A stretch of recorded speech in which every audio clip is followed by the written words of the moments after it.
on an instant classic at TD Garden between the Boston Celtics and New York Knicks in Game 1 of the Eastern Conference semifinals. New York walks into TD Garden and steals home court advantage right from the get-go in this series. They take Game 1 in overtime in front of a raucous crowd that did have a pretty decent amount of New York Knicks fans in the building. You're going to see that both in New York and here in Boston. These teams are so close together, 3 to 4 hour drive, a very short flight. You are going to see a lot of each team's fans in the opposing arena, and that did happen tonight for the New York Knicks. There were loud cheers when they pulled off this win. But let's dive in to how this happened. This was a tight game, not only at the end of regulation, but also at the end of overtime.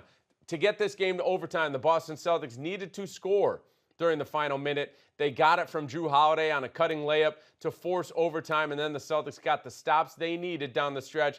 That included Jalen Brunson missing what I would consider for him as one of the best players and most clutch players. He was the clutch player of the year in the NBA, a bunny. He missed it off the glass with his left hand.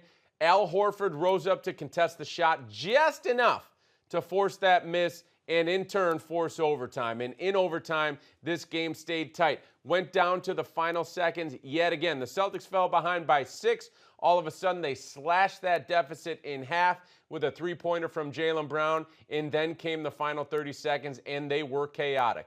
The Celtics get the miss. They forced the miss out of New York, who was up by 3 with about 20-something seconds left. They miss the shot. Boston grabs the rebound, again, down by 3 with 17 seconds left. Joe Mazzulla chooses not to call timeout. I'm sitting there in my media seat, and I'm thinking, go. Get up the court, try to get a quick 2, try to get an easy bucket. It did not happen. The Celtics didn't really push the ball. They stopped outside the three-point line. They kept passing the ball outside the three-point line, and then Jalen Brown was fouled on the ground with about 5 seconds left. And at that point, the Celtics were set to call timeout. 3 seconds left. The Celtics inbound the ball with a chance to tie the game on a three-pointer.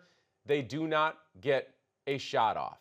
That is the thing that's going to sting them as they look back at Game 1. And obviously, there are some other things that we're going to talk about that occurred in this game that they're going to learn from and be able to grow from and be much better in Game 2. But those final possessions, when you get the rebound with 17 seconds left and you don't even get a shot off. Jalen Brown caught an inbound pass. There's kind of a flare across the court from Derek White, who was the inbounder on the right side of the court, tosses it, a little flare pass over to the left wing of the court. Jalen Brown catches it. Mikal Bridges, to his defense and to his credit, steps into Jalen's zone, grabs the ball, steals it away, and there we have it. New York gets out of Game 1 with the win, preserving the three-point victory without allowing and preventing the Celtics from even taking a shot to tie the game. Pretty impressive stuff from the New York Knicks. Meanwhile, on the other side of the ball, the Boston Celtics have a lot to learn from. It felt like they settled throughout this game, and I'll say that. I think a lot of the fans, a lot of the people watching the game felt that way. It just felt like the Celtics settled. In this game, they wind up taking a whopping 63 pointers, and they missed 45 of them. That is an NBA record for the most three-point misses in a single playoff game.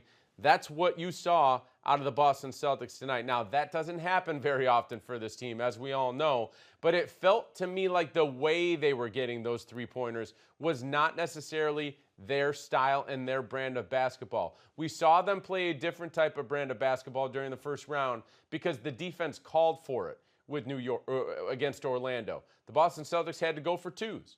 They had to play isolation basketball, and they've got a couple of the best isolation basketball players in the world, and that's how they advanced. But tonight, it felt like they just totally got away from the rhythm and the ball movement and the body movement and the pace that they usually play with at the offensive end. It just didn't seem like they were moving the ball, didn't seem like they were cutting off the ball, not much pace, not much body movement, and it resulted in a bunch of step-back threes, isolation threes, some one-pass threes.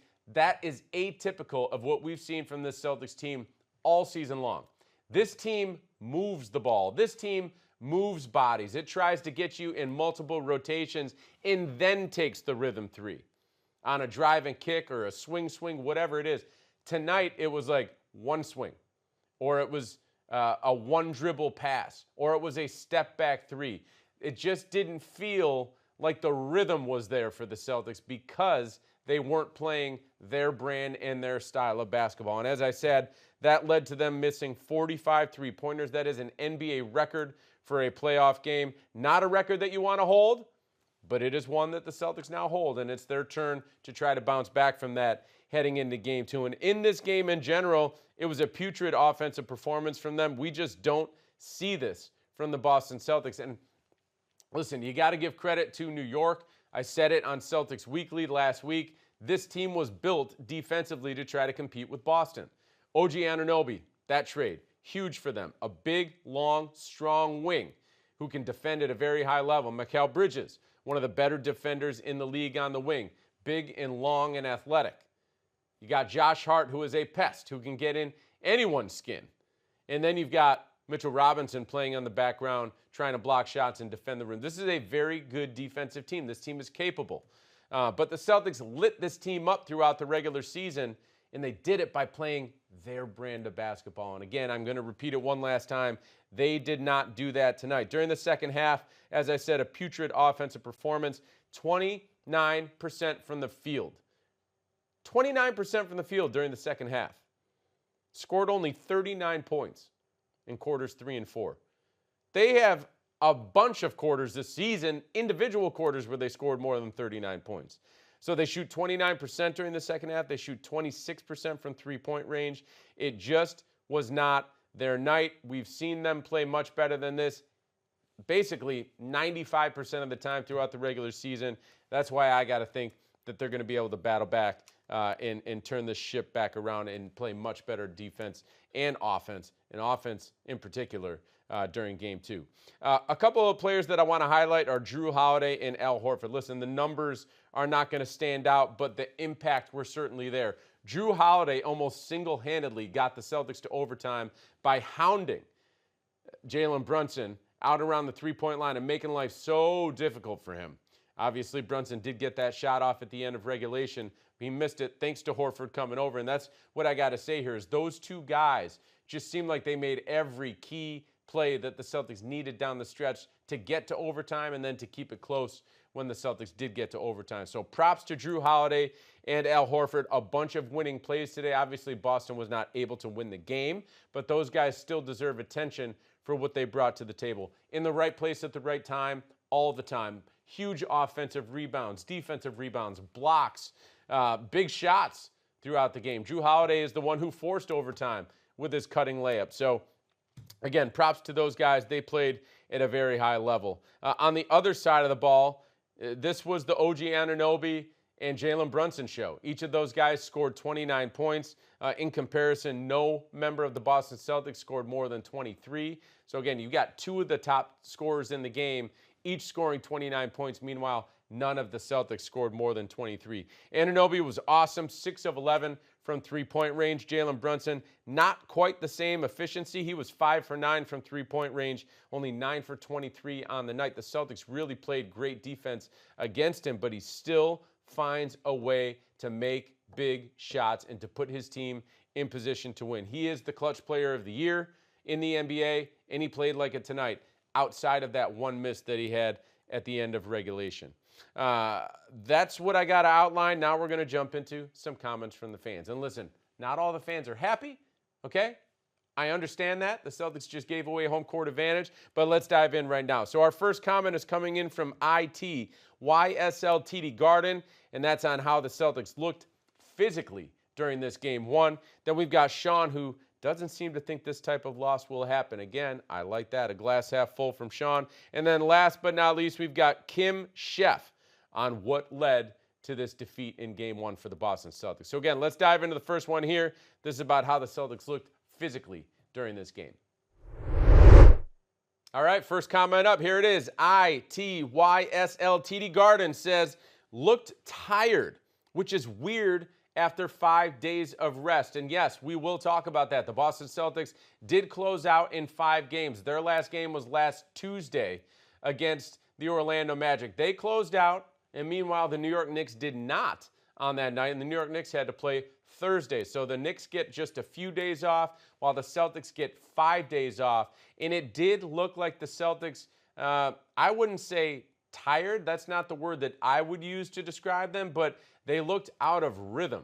It looked like they lost. And by the way, I think 2 things impact here. Number 1, they had 5 days off. Number 2, they did not play their style of offense during the first round against Orlando. Again, I said that in the open. The Celtics had to adjust the way that they were playing offense. And this isn't to say that they can't get back to the way that they played offense, but it's been like 2 or 3 weeks since the end of the regular season when the Celtics were really playing their brand of basketball at the offensive end. So tonight, ITYSLTD Garden says that they look tired.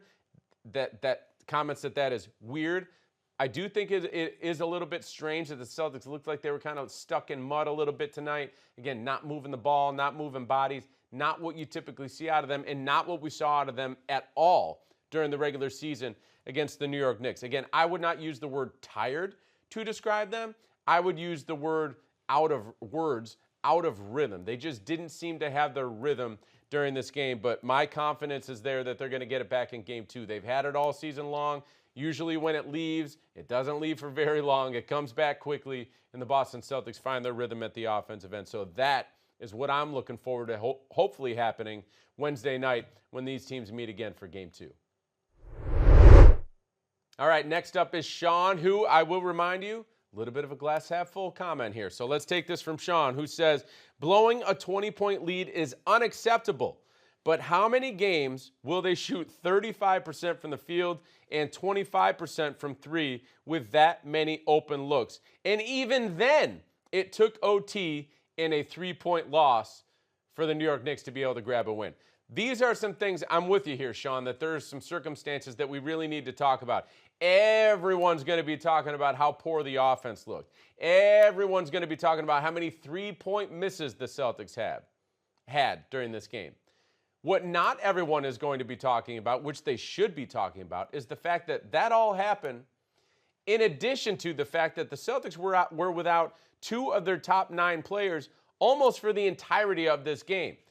Kristaps Porzingis left the game with a non-COVID illness. He only played, 13 minutes in this game? 12:58. A little bit of the first quarter, tiny bit of the second quarter, and then he was out. This is their starting center, who is a game changer at both ends of the court, gone for the final 3 quarters and overtime. Also, Sam Hauser played less than 4 minutes before he sprained his right ankle. One of the NBA's best marksmen from long distance, they lost him during this game. So they wound up only having 7 of their top 9 players. And by the way, I'm not making any excuses. The Celtics had enough to get this done. However, what I am saying is that you've got to look at the full picture. They were without 2 of their top 9 players for basically the entire game. Hauser went out, barely played, only 4 minutes. And Kristaps Porzingis only played the first quarter and a little tiny bit of the second quarter. So they're missing those 2 of the top 9 guys. They also shoot 35% from the field, 25% from three-point range. The Celtics don't do that. They have too much skill. They've done it all season long. They don't go cold like that. So you're missing 2 of your top 9, and you also shoot the ball as poorly as you ever have. And this game still goes to overtime. Boston still only loses by 3 points. Now, credit to New York. New York did what it had to do to grab the win. All I'm saying here is that let's look at the whole picture, okay? The Celtics still almost won this game despite having one of their worst offensive performances of the season and while missing 2 of their top 9 players for almost the entirety of this game. So, Sean, I appreciate you pointing this out. A little bit of a glass half full. Again, this is not excuses. This is just parts of the night that did occur. These are facts. These are not made up. So the fact that the Celtics only lost by 3, had a chance to tie it with 17 seconds left. They just didn't get the shot off. The fact that they only lost by 3 in overtime, despite all that other stuff, things could have been much worse. But you don't want to blow a 20-point lead. That can't happen. All right, folks, last comment of the night. This one's coming in from Kim Chef, who says, they got cute up 20. Started shooting threes to break it open. Didn't move the ball and settled. Deserved to lose. You don't play with the game. All right, throughout this episode, we've already spoken about the fact that the Boston Celtics were chucking up threes and trying to break it open. Yeah, once they got up by the way, they got up by 20 because they did make a few threes. Let's not forget that part. But they kept taking them, and they did not make them, and it allowed the Knicks to get back into the game. I want to concentrate on the last sentence here. Deserved to lose. You don't play with the game. And it's the last part that I want to concentrate on. You don't play with the game. Don't take this for granted. Don't take the opportunity for granted. Don't play a brand of basketball that is not what you typically play.